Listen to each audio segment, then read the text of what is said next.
Hola, ¿qué tal? Yo soy Karina y hoy hablaremos de los conflictos con los hijos. Te voy a brindar algunas herramientas teóricas y prácticas para que puedas abordar este tipo de situaciones si están ocurriendo en tu momento actual. Esta temática es recurrente a nivel terapéutico. Suelo recibir padres que dicen: mi hijo me saca las canas verdes, no me escucha, yo lo que le digo le entra por un oído y le sale por el otro, hace lo que él quiere, siempre lo tengo que estar asistiendo, no es autónomo, no se organiza, ¿sí? Y entonces viene la demanda del papá sobre esta conducta que presenta el hijo y ahí está la intervención terapéutica para empezar a desandar qué es lo que pasa con este papá para que lea esto en este hijo. Y acá va a entrar la importancia de un concepto teórico que todos creo que necesitamos manejar y empezar a trabajar a nivel personal y no dejarlo solamente para un espacio terapéutico, porque esto es un camino que vos podés hacer en tu casa con vos mismo y entonces me parece sumamente saludable que contemos con esta herramienta. ¿Cuál es esta herramienta? La herramienta de que a nivel espiritual se la conoce como la ley del espejo, es decir, es esto que nos indica que todo lo que ocurre a nuestro alrededor tiene que ver con nosotros, es un espejo de nosotros mismos, pero a nivel terapéutico nosotros lo llamamos proyección. ¿Y qué es la proyección? La proyección es que yo tengo una parte inconsciente, ¿sí?, que se proyecta hacia el exterior y que se manifiesta como emociones placenteras y displacenteras. Todo lo que me es muy placentero y todo lo que es muy displacentero para mí tiene que ver conmigo, es una relación conmigo mismo. Entonces cuando me molesta algo mucho de mi hijo, realmente me está molestando algo mío. Y vamos a ir desandando este concepto de a poquito para que lo puedas entender, porque va a ser fundamento de muchos de los videos que vamos a subir en este canal, cuyo interés es el autoconocimiento y así mejorar el vínculo con los otros. Llámese trabajo, hijos, vínculos laborales, pareja, etc. Esta herramienta es válida para aplicarlo a todos los contextos porque es una proyección nuestra de nuestro inconsciente, de aspectos que desconocemos de nosotros mismos, pero que quieren ser trabajados y por eso se manifiestan a través de nuestras emociones más placenteras y más displacenteras. En este sentido, hay una canción que me gusta mucho y que quiero recomendártela para que la escuches atentamente y es de Alejandro, no me acuerdo su apellido, pero la voy a dejar en un link en las cajitas de los comentarios, en donde él habla de esto, cuando un hijo deja los zapatos al lado de un padre, no sabe muy bien si lo que está haciendo es forjándose un futuro o curando un pasado. Nosotros curamos nuestro pasado con nuestros hijos. Qué importante, entender que cuando veo una conducta en un hijo es algo que está espejando de lo propio, que se está espejando de lo propio. Y es como cuando nos miramos en un espejo. Si yo me veo mal peinada e intento peinarme en el espejo, no va a ocurrir ningún cambio, porque en realidad la que está mal peinada soy yo. Lo mismo pasa con mi hijo. Cuando yo intento corregir a mi hijo, ¿sí?, y hago largos discursos o trato de sancionarlo y hacerlo sufrir, con golpes, con maltrato físico, verbal, lo que sea, lo único que estoy intentando es corregir algo que está dentro mío y lo estoy corrigiendo de la peor manera, o estoy intentando corregirlo de la peor manera, porque eso no va a tener ningún efecto, solo hace que eso que no se elaboró a nivel familiar y a nivel individual se siga incrementando como una bola de nieve que generación tras generación sigue incorporando nuevos conceptos y nuevas proyecciones y nuevas heridas. Entonces, qué importante ser el miembro que empieza a sanar de la familia. Nuestro psiquismo está compuesto por dos partes. Una parte consciente, la vamos a representar con esta planta, las hojas van a ser nuestra parte consciente, la parte que nosotros vemos, que los otros ven, en teoría de nosotros mismos. Y después hay una parte inconsciente, digamos, que es esta parte que quedó sumergida bajo el agua, que es lo que no vemos, y digamos que cuando la planta está en la tierra, es esta parte que queda en el oscuro. Esto es nuestro inconsciente, ¿sí? Lo que sostiene lo consciente, y es igual en la planta, es nuestro inconsciente, digamos que todas las acciones que nosotros realizamos tienen que ver con un mundo inconsciente. Entonces, conocer este mundo inconsciente nos permite conocer por qué nosotros hacemos determinadas acciones, por qué tenemos determinados comportamientos, por qué elegimos determinados vínculos, determinado trabajo. Todo va a tener que ver con este inconsciente, ¿sí? Y en la medida que este inconsciente esté negado y esté reprimido, va a estar más proyectado hacia afuera. Y entonces vamos a encontrar muchos culpables a las cosas que nos suceden. En los vínculos con los cuales nos identificamos, digamos parejas, trabajo, hijos, amigos, es donde vamos a proyectar este mundo inconsciente no elaborado. Todo lo que hacemos es proyección, no, todo lo que hacemos no es proyección. Solamente aquellas cosas que nos generan emociones sumamente placenteras o sumamente displacenteras. O sea que si cuando yo me enojo, tiene que ver con mi mundo inconsciente. Cuando me pongo triste con alguna acción del otro, tiene que ver con mi mundo inconsciente, ¿sí? Y entonces acá es importante empezar a desandar qué es lo que me pasa con mi hijo y entonces así poder entender qué es lo que ha pasado conmigo en mi infancia, ¿sí? Entonces, por ejemplo, si tenemos un papá que tiene un hijo que siempre él lo tiene que estar asistiendo para que pueda salir adelante. Es un hijo que generalmente siente que no puede y el papá lo visualiza de ese lugar. ¿Qué pasa con ese hijo? Generalmente los padres lo que han hecho es evitarle las frustraciones, evitarle el sufrimiento y entonces han acudido antes de que ese hijo pudiera resolver por sí mismo las cosas, porque la creencia inconsciente del padre es que el hijo está sufriendo cada vez que está solo. ¿Y cuál es el aspecto que el papá debería trabajar? Su miedo a estar solo, su miedo a no poder resolver sus asuntos personales, porque en realidad esto tiene un trasfondo en el inconsciente a nivel de la infancia de ese papá que deberá preguntarse qué pasó con mi soledad, cómo mis padres gestionaron mi soledad, cómo yo he podido salir de las situaciones en las que me encontré solo y me he fortalecido o no, o he sentido que no he podido y me he sentido abandonado. Y entonces este sentimiento de abandono es lo que yo trato de evitar en mi hijo, que puede ser que mi hijo no lo tenga ese sentimiento, pero el hecho de que yo actúe constantemente hace que él se empiece a sentir inseguro, ¿sí? Y entonces yo todo el tiempo después me quejo de ese aspecto de mi hijo, pero en realidad lo que en realidad me está molestando es que yo no puedo estar solo y eso es un aspecto que en mi inconsciente todo el tiempo está intentando reformularse y por eso me lo muestra como un espejo a través de mi hijo. Otra cuestión muy común que existe son estos niños diagnosticados como déficit atencional, que en el fondo lo que hay son niños que no logran regular sus emociones, que descienden de padres que tampoco han podido conectar con las emociones de ese niño ni con las propias y por eso no pueden ayudar a regularse. Si yo no sé cómo regular mis propias emociones, tampoco puedo brindarle a mi hijo herramientas para que las regule.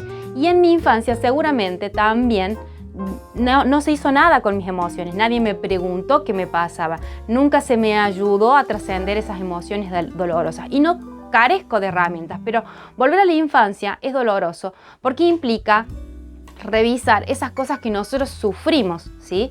Pero de otra manera nosotros no podemos evolucionar siendo adultos, solo repetimos situaciones que no entendemos por qué nos pasan, que no entendemos por qué nos disgustan, que empezamos a tener disfunciones en todos nuestros vínculos y que no entendemos bien la causa.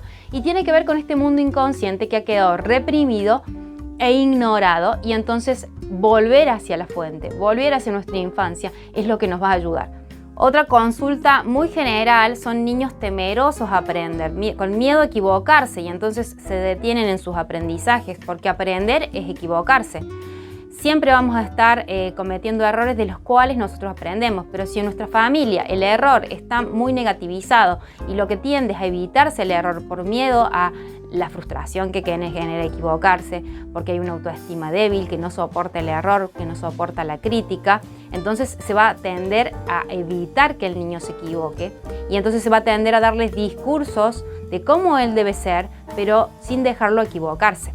Entonces acá aparece a veces la frase de los padres, él me escucha, pero le entra por un oído y le sale por el otro, no hace lo que yo le digo. Porque cuando vos le hablas a tu hijo, solamente le estás hablando a su aspecto consciente, digamos, a la parte que vos ves de él, que en realidad es una proyección tuya.